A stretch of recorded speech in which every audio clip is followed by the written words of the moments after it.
폭풍 속의 주, 폭풍 속의 주라는 제목으로 저희 한번 오늘 말씀 같이 보겠습니다.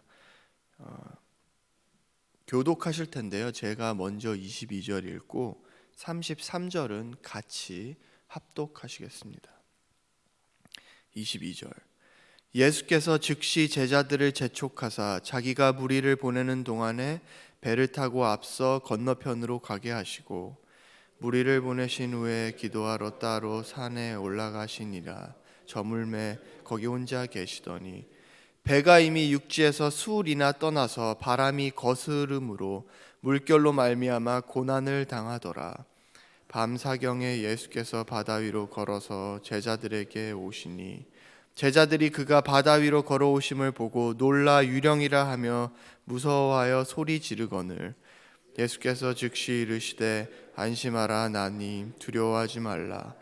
베드로가 대답하여 이르되 주여 만일 주님이시거든 나를 명하사 물 위로 오라 하소서 하니 오라 하시니 베드로가 배에서 내려 물 위로 걸어 예수께로 가되 바람을 보고 무서워 빠져가는지라 소리질러 이르되 주여 나를 구원하소서 하니 예수께서 즉시 손을 내밀어 그를 붙잡으시며 이르시되 믿음이 작은 자여 왜 의심하였느냐 하시고 배에 함께 오름에 바람이 그치는지라 배에 있는 사람들이 예수께 절하며 이르되 진실로 하나님의 아들이로소이다 하더라.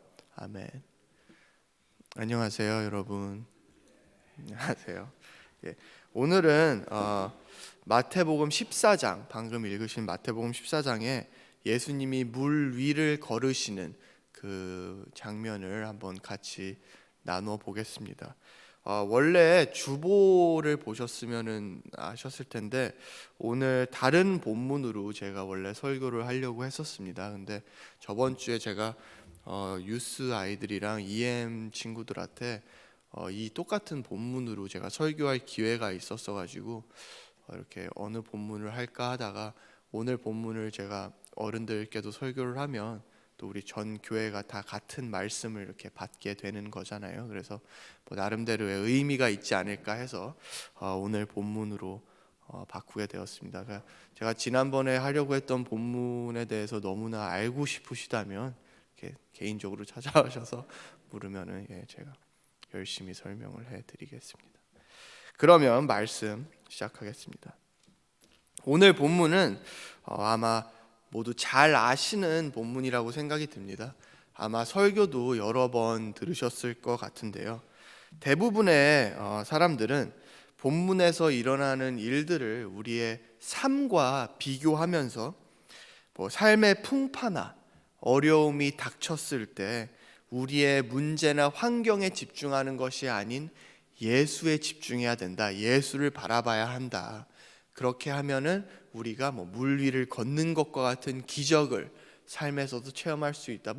이런 설교와 비슷한 맥락의 이제 설교를 들어보셨을 텐데 좋은 이야기긴 한데 본문에서 말하는 건 그거보다 훨씬 더 깊은 내용을 얘기를 하고 있는 겁니다. 결론부터 제가 말씀을 드리자면 오늘 본문은 삶의 교훈이나 우리가 어떻게 살아야 할지 그런 방법에 대해서 가르쳐주는 본문이 아닙니다. 제가 몇 차례 벌써 말씀을 드렸듯이 오늘 본문도 다른 기적이나 다른 사건과 마찬가지로 복음, 십자가, 우리가 예수 안에서 은혜로 어떻게 구원받는지에 대해서 적어놓고 있는 말씀이라고 이해하시는 게 좋습니다.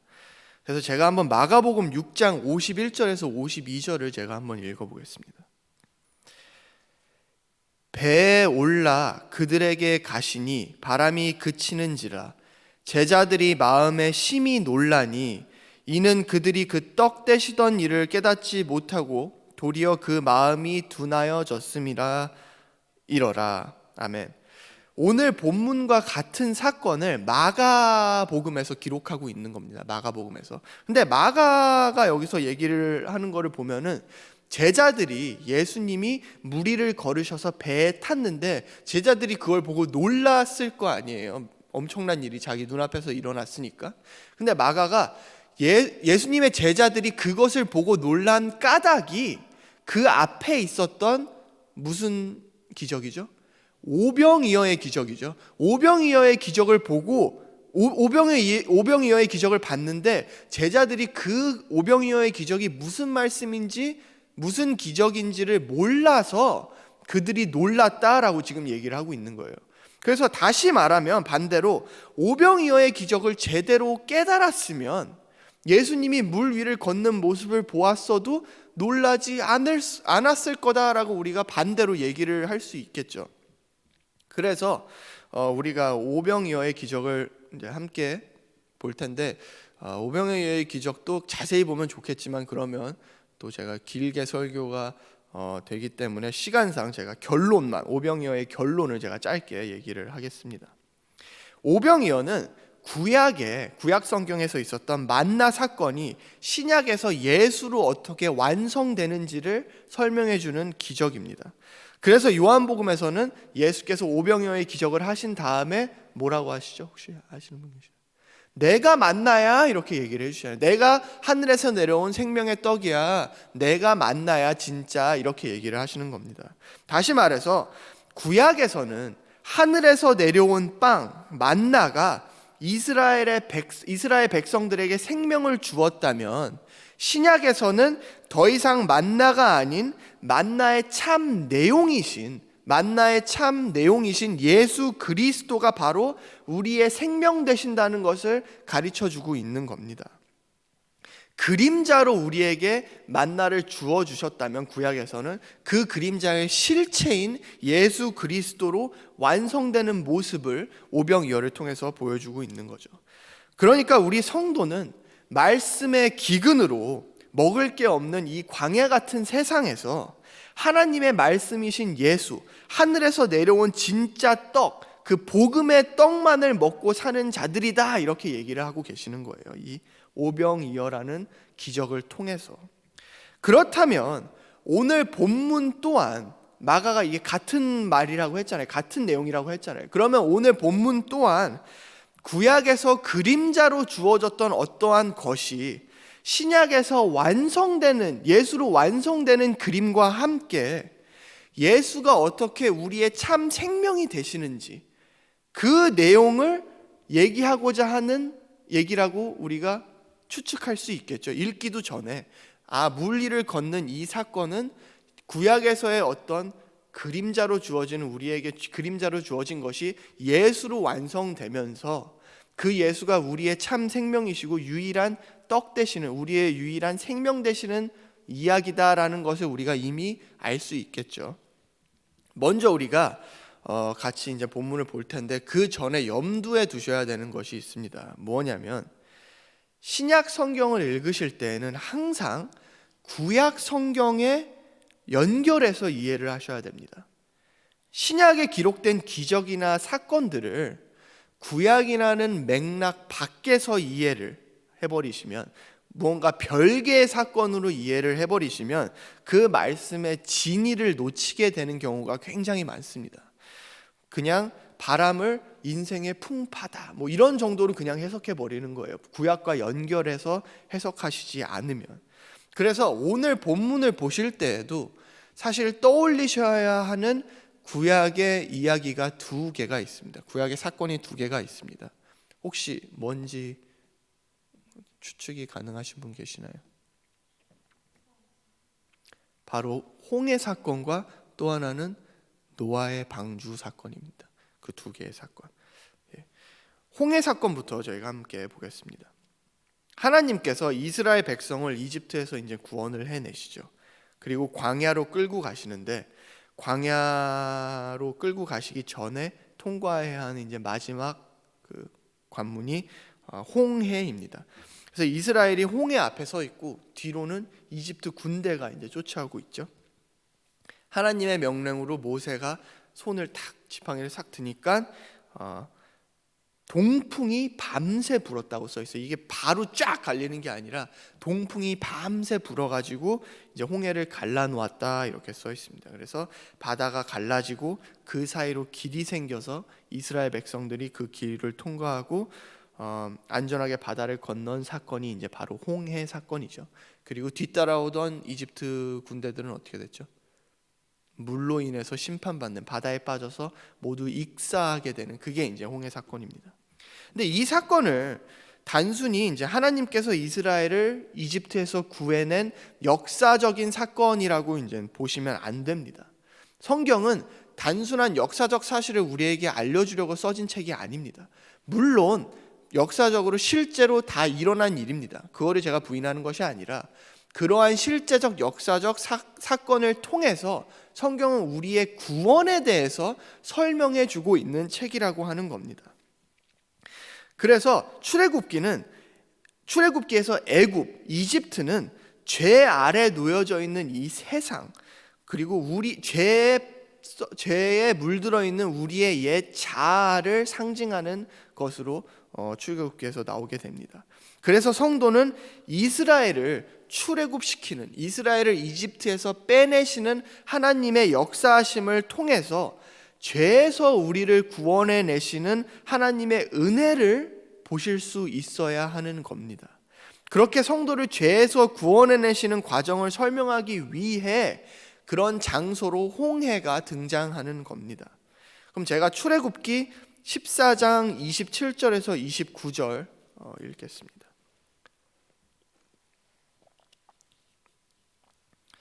모세가 곧 손을 바다 위로 내밀매 새벽이 되어 바다의 힘이 회복된지라. 애굽 사람들이 물을 거슬러 도망하나 여호와께서 애굽 사람들을 바다 가운데에 엎으시니 물이 다시 흘러 병거들과 기병들을 덮되 그들의 뒤를 따라 바다에 들어간 바로의 군대를 다 덮으니 하나도 남지 아니하였더라. 그러나 이스라엘 자손은 바다 가운데를 육지로 행하였고 물이 좌우의 벽이 되었더라.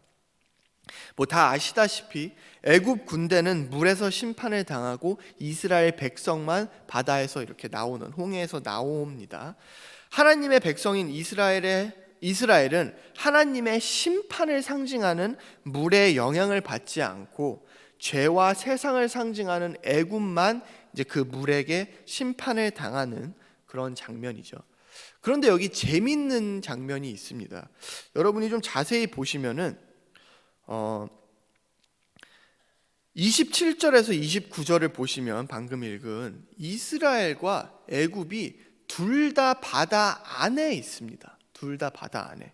우리는 흔히 이스라엘 백성들이 홍해를 나오면 그 뒤따라서 나오는 애굽 백성들이 바다가 갑자기 다시 바다가 돼서 다 죽는 것으로 우리는 알고 있잖아요. 근데 여기를 보면은, 묘사해 놓는 것을 보면은 이스라엘 백성들과 애굽 군대들이 둘 다 바다 안에 있는 것으로 묘사되고 있습니다. 즉 이스라엘과 애굽이 둘이 하나가 되어서 지금 바다 안에 있는데 물이 오자 애굽은 죽고 이스라엘은 살아서 나오는 장면을 정확하게 보면 이제 묘사를 하고 있는 겁니다. 그렇게 여기서 애굽은 우리 밖에 존재하는 죄와 세상을 상징하기도 하지만 400년 동안 애굽에 살면서 애굽화돼 버린, 400년 동안 애굽에 살면 완전 애굽이랑 똑같아질 거 아니에요. 우리 자녀들 지금 100년도 미국에 살지 않았는데, 우리 100년도 여기가 살지 않았는데 다 영어가 더 편하고 미국화 됐잖아요. 400년 동안 애굽에 살았으면 이스라엘은 완전 애굽화된 사람들이었을 거란 말입니다. 그렇게 완전히 애굽화돼 버린, 그렇게 죄와 하나가 돼버린 우리 성도를 보면서 우리 성도 안에 있는 죄를 상징하는 겁니다. 우리 밖에 있는 무언가를 상징하는 것이 아니라. 그래서 고린도전서 10장에 보면은 이 홍해 사건을 우리의 세례 사건이다라고 얘기를 하는 겁니다. 세례도 똑같잖아요. 우리의 옛 자아가 물에 빠지고 그 물에 빠지면서 새 자아로 태어나는 거잖아요. 이게 다 우리 안에 일어나는 거죠. 우리 안에 있는 옛 자아, 죄성이 예수 그리스도 안에서 우리와 함께 죽고, 그리고 그 안에서 예수를 믿음으로 부활해서 새 몸으로 태어나는 것을 고백하는 것이 세례잖아요. 그래서 이 홍해 사건과 세례 사건을 같은 것이다라고 얘기를 하는 겁니다, 바울 사도는.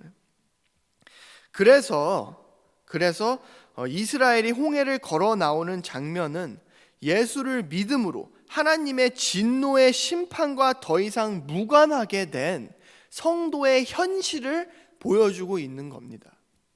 그래서 오늘 본문을 보면 바다 한가운데를 육지인 양 예수가 걸어오시잖아요. 그게 이스라엘처럼 예수님 또한 오늘 본문에서 물 위를 육지인 양 걸어가고 있는 겁니다. 이스라엘이 홍해를 육지인 양 걸었던 것처럼 예수 또한 이 바다를 지금 육지인 양 걷고 있는 거예요. 하나님의 진노와 심판을 상징하는 물이 이스라엘의 털끝 하나 건드리지 못했던 것처럼 오늘 본문에서도 예수 또한 물에 전혀 영향받지 않은 채 마치 물이 땅인 마냥 걸어오고 있는 겁니다. 홍해에서 하나님의 심판과 무관해진 이스라엘의 구원이 지금 이 예수 안에서 완성되었다라는 것을 본문을 통해 우리에게 가르쳐주고 있는 겁니다. 그리고 이 예수를 믿는 자들에게는 이 예수의 말씀을 믿으면 베드로가 물 위를 걸었던 것 같이 예수와 함께 물 위를 걸을 수 있게 되는 겁니다. 더 이상 하나님의 진노와 무관한 자가 되는 것이다 라고 얘기를 해주고 있는 겁니다. 나의 이 땅에서의 모습은 아직도 그 애굽의 군대처럼 물에 빠져 죽어 마땅하지만 예수를 믿을 때, 예수를 바라볼 때, 그 말씀을 붙잡을 때 우리가 하나님의 진노의 바다를 유유히 걸을 수 있는 존재가 된다라는 겁니다. 내가 변화하고 잘 믿어서가 아니라 예수 때문에, 예수를 믿어서. 그럼 오늘 본문과 연결된 두 번째 구약의 이야기, 노아의 방주를 함께 보겠습니다.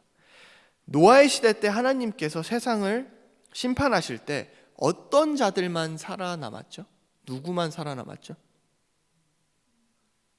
그렇죠. 노아의 자식들만 살아남았죠. 이 사람들이 세상의 풍속을 따르지 않고 오직 하나님만을 열정적으로 찾아서 이 사람들이 구원받은 건가요? 아닙니다. 방주에 들어간 사람만 구원받았죠. 하나님의 은혜를 받은 사람만 구원받은 거예요. 그래서 우리가 창세기 6장 8절을 보면 노아가 어떤 사람이다라고 얘기를 하죠? 하나님의 은혜를 받은 자다라고 얘기를 해요. 노아가 뭐 잘나서 구원받은 게 아니라 하나님의 은혜를 입어서 구원받은 겁니다. 걔가 착해서 그런 게 아니라. 성경에 나온 어떤 인물들, 이런 여러 가지 인물들이 뭐 엄청난 믿음의 선진이냐 우리가 존경할 필요가 없습니다. 우리랑 다 똑같은 사람들이에요. 그런데 그 사람들도 다 은혜를 받았기 때문에 구원받은 거예요. 노아도 홍수 다음에 무슨 일을 행하죠? 포도원에서 술 먹고 자빠져서 자잖아요. 우리는 교회에서 술 먹고 그러지는 않잖아요. 그러니까 어떻게 보면 우리가 더 나은 사람이라는 거예요, 노아보다. 그러니까 노아나 아브라함이나 심지어 바울, 베드로 이런 사람도 다 하나님의 은혜로 인해 끌려가는 자들이지 그들이 대단한 사람들, 위대한 사람들이어서 그런 사람들이 된 게 아니란 말입니다. 다시 말해 하나님이 방주 안으로 부르시고 문을 탁 닫으셨을 때 그 안에 있는 사람들만 구원받는 겁니다. 그렇게 구약에서는 방주, 즉 배는 하나님의 백성들을 심판을 상징하는 물에서 지키는 존재로 우리에게 나오고 있습니다. 그래서 출애굽기에서도 보면 모세가 아기 때 어디에 들어가 있죠? 배에 들어가 있잖아요. 배. 그게 방주라는 단어가 거기에 똑같이 써집니다. 방주라는 단어가 딱 2번 써져 있는데 구약에 모세 때랑 노아 때 이렇게 2번 써집니다. 이렇게 구약에서는 하나님의 배, 이런 방주 이런 것이 하나님의 사람들을 지켜주는 장소로 우리에게 제공되고 있는 겁니다. 그런데 오늘 본문에서도 하나님의 백성들이 어디에 있죠? 지금 제자들이 배 안에 있잖아요. 배 안에 있는 것으로 나오는데 구약 때와는 사뭇 분위기가 다릅니다.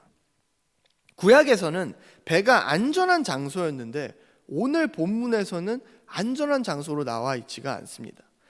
우리가 개역 개정에는 23절에 보면은 저물매, 예수께서 저물매 이렇게 나와 있는데 영어로 보면은 더 정확하게 evening이라고 나와 있습니다. evening.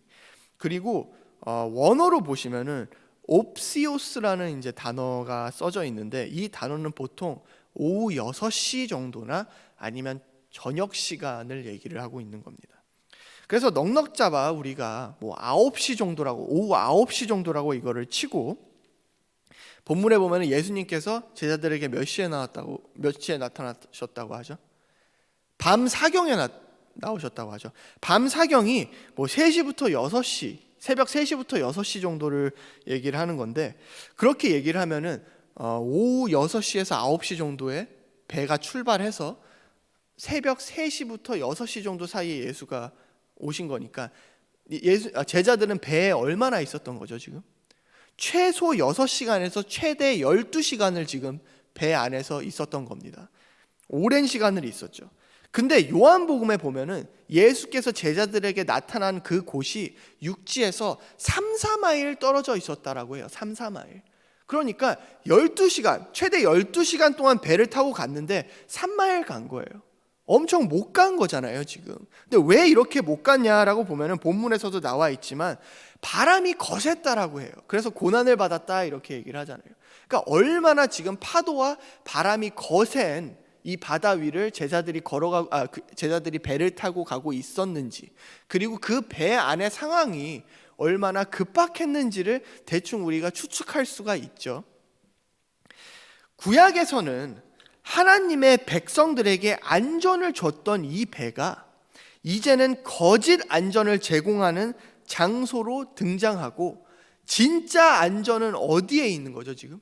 예수가 그 폭풍 속을 뚫고 그 배로 걸어오시고 계시는 겁니다. 물 위를 걸어서. 그런데 그 예수가 지금 폭풍 속에 있죠. 폭풍 속에 있습니다. 파도와 바람 한가운데에 서 계신 거예요. 인간의 눈으로 봤을 때는, 우리의 그냥 눈으로 봤을 때는 예수를 쫓아가면은, 예수를 따라가면은 100% 죽는 거잖아요. 배 안에 있는 것이 훨씬 안전하고 예수께로 다가가면은 100% 죽는 길이잖아요. 그 길이. 그렇게 예수를 믿는다는 것은 세상의 눈으로 봤을 때에는 100% 죽는 길이라는 겁니다. 그런데 세상뿐만이 아니라 성도 또한 이 세상에서는 그렇게 감지하게 됩니다. 우리도 이 세상을 살면서 예수를 우리의 생명과 피난처로 여기지 않고 다른 것들이 우리에게 안전과 평안을 주는 것으로 착각을 하고 살고 있잖아요. 여러분, 통장에 돈이 넉넉하게 있는 것을 보시면 마음이 든든하시죠? 돈이 나에게 안전이 되고 평화를 준다라고 생각을 하고 있기 때문에 그런 겁니다. 운동 열심히 하셔서 몸 건강하시고 아주 근육도 있으시고 그러면은 체중도 쫙 빠지시고 이러면은 내가 건강하다고 생각해서 자신감이 넘치시잖아요. 그게 이 건강이 나의 배가 되고 있기 때문입니다. 지금 자식들이 건강하고 좋은 대학, 좋은 직장 들어가면은 우리 뿌듯하잖아요. 든든하잖아요. 이런 것들이 다 우리를 지켜주고 있다라고 생각을 하시기 때문에 그런 겁니다. 그것들이 나쁘다라고 하는 게 아니라 성도는 이 세상을 살면서 이런 것들이 결코 우리에게 진짜 안전, 진짜 평안을 줄 수 없다라는 것을 알아야 된다라고 하는 겁니다. 그런데 진짜 중요한 문제는 여기서 끝이 아닙니다. 본문에서의 배는 궁극적으로는 구약을 상징하고 있습니다. 구약의 참 의미를 보지 못하고 방주의 내용인 예수를 보지 못하고, 방주가 구약에서는 사실은 예수를 상징하는 것으로 그림자로 우리에게 주어진 거잖아요. 근데 신약에 와서까지, 예수가 와서까지 그 방주가 예수로 완성되는 것을 보지 못하고 그 구약이, 이 수많은 율법들이 은혜인 예수로, 복음으로 완성되는 것을 보지 못하고 그 방주에 머무르고 있는 자들, 행위로, 아직도 율법으로, 나의 선함으로 구원받으려고 하는 자들에게 방주가 배, 그 안전이 배라고 하는 것입니다. 지금 그래서 배는 우리가 이 땅에서 붙잡고 사는 거짓 평안들을 상징하기도 하지만 궁극적으로는 구약의 방법, 율법의 방법으로 우리의 선함으로 구원받으려고 하는 우리 안에 있는 이 죄성을 상징하기도 하는 겁니다.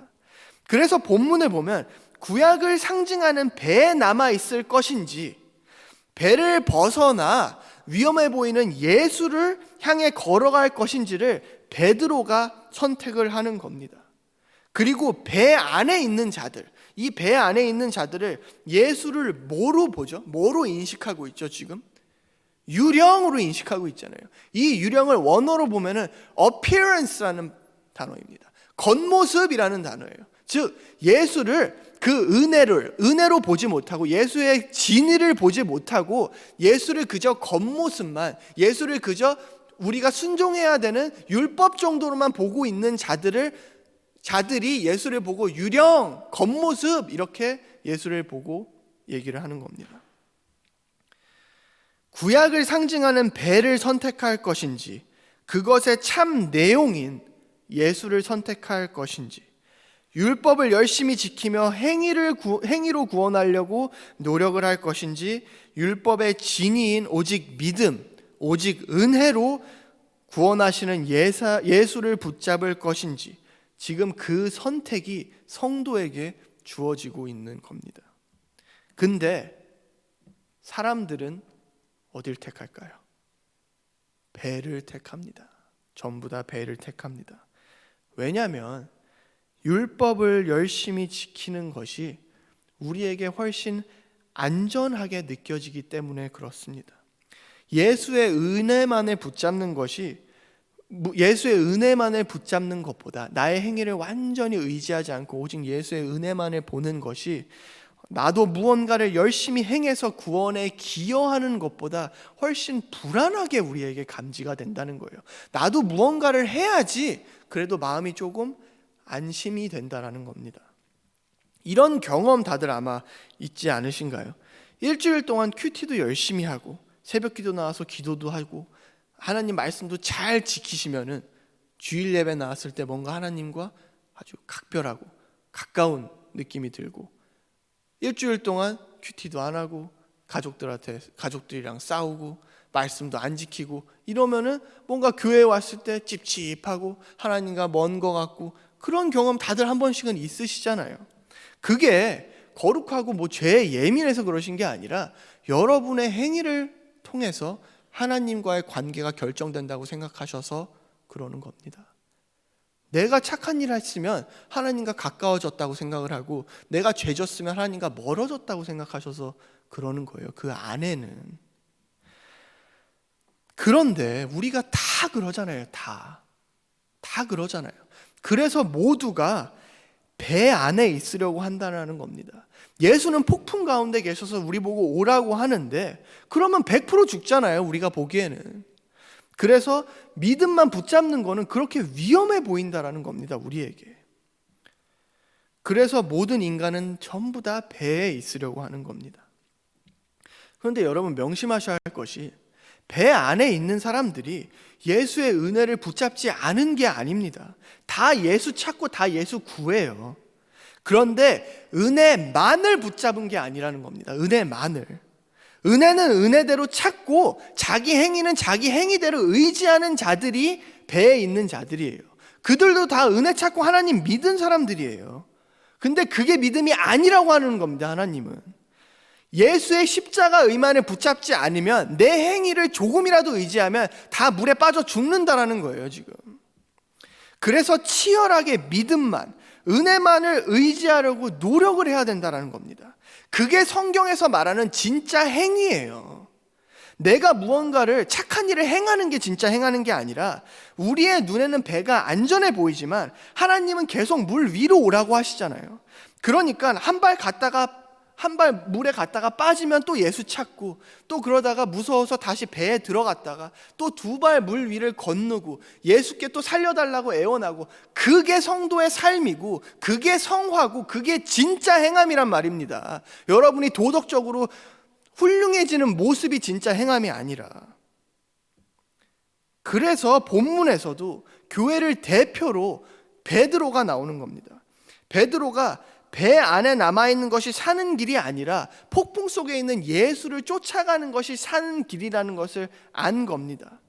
그리고 베드로가 뭐라고 하죠? 28절에 주여 만일 주님이시거든 나를 명하사 나에게 명해 주세요 이러잖아요. 그게 뭐예요? 나에게 말씀을 주세요. 당신의 말씀을 주세요라고 하는 겁니다. 그 말씀 붙든 자들만 물 위를 건널 수 있으니까 나에게 말씀을 주십소서 이렇게 얘기를 하는 겁니다. 그런데 이 믿음의 길을 잘 가나요, 베드로가? 아니죠. 바람을 보게 됩니다. 바람을. 이 바람이 뭘까요? 에베소서 4장 14절 제가 읽겠습니다.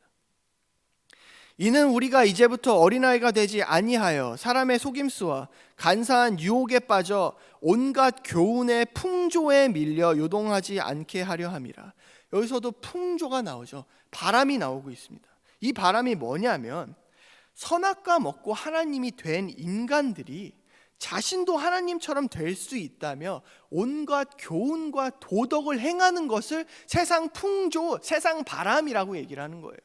그러니까 믿음만을, 하나님의 은혜만을 구원이라고 붙잡는 게 아니라 나도 열심을 부리고 교훈을 따라 행해서 신처럼 하나님처럼 돼서 예수님이 우리에게 주시는 구원에 나도 기여할 수 있다. 내 노력으로도 구원에 기여할 수 있다라고 얘기를 하는 것이 세상 풍조라고 하는 겁니다. 그것이 바람이다라고 얘기를 하는 거예요. 이렇게 성도 안에서는 예수의 은혜만을 의지하려는 시도와 자기 자신의 능력, 선함을 의지하려는 갈망이 공존하는 겁니다. 그게 영과 육의 싸움입니다. 이게 영적 싸움이에요. 이거에 대해서 싸우는 게 무슨 전설의 고향에 나오는 귀신과 싸우는 게 영적 싸움이 아니라, 그런데 아까 보셨듯이 믿음의 길은, 이 폭풍 속에 예수를 가는 길은 무모한 일로 우리에게 감지된다라는 말입니다. 그러면 우리가 어떻게 해야 될까? 하나님께서 우리의 배를 부셔버리시는 겁니다. 우리의 배를. 그래서 물 위로 갈 수밖에 없게, 내가 이 세상에서 안전을 준다고 생각하는 것들을 하나씩 하나씩 부셔버리시는 겁니다. 그러니까 우리 사업도 망하게 하기도 하시고, 우리의 건강을 가져가기도 하시고, 우리의 자녀들이 어긋나게 가게도 하시면서 니네가 의지하고 있던 이 거짓 안전들, 거짓 평안들 절대 너희에게 진짜 안정과 진짜 평안은 줄 수 없어라고 얘기를 하는 겁니다. 그리고 궁극적으로는 이 율법이라는 배에 안주하기 원하는 우리에게 우리가 얼마나 썩어 있고 죄에 빠져 있는 존재인지를 보여주시면서 너희 행위로는 절대 구원받을 수 없어. 니네 이 배 떠나야 돼 라고 얘기를 해주시는 겁니다. 우리 사랑하는 성도 여러분, 제가 설교 때 선함과 행위를 의지하지 말자라고 얘기를 하니까 많은 분들이 교회에서 섬김이나 착한 일 등을 다 때려쳐라, 막 살아도 되는 것이냐, 이렇게 얘기를 하시는 분들이 계십니다. 물론 그렇게 오해하실 수 있습니다. 제가 강조하고자 하는 것은 우리는 선한 행위, 종교 행위 등을 조차도 우리의 배로, 나의 존재성과 나의 자아를 지키는 도구로 사용할 수 있는 존재들이라는 것을 여러분에게 말씀드리고자 하는 겁니다.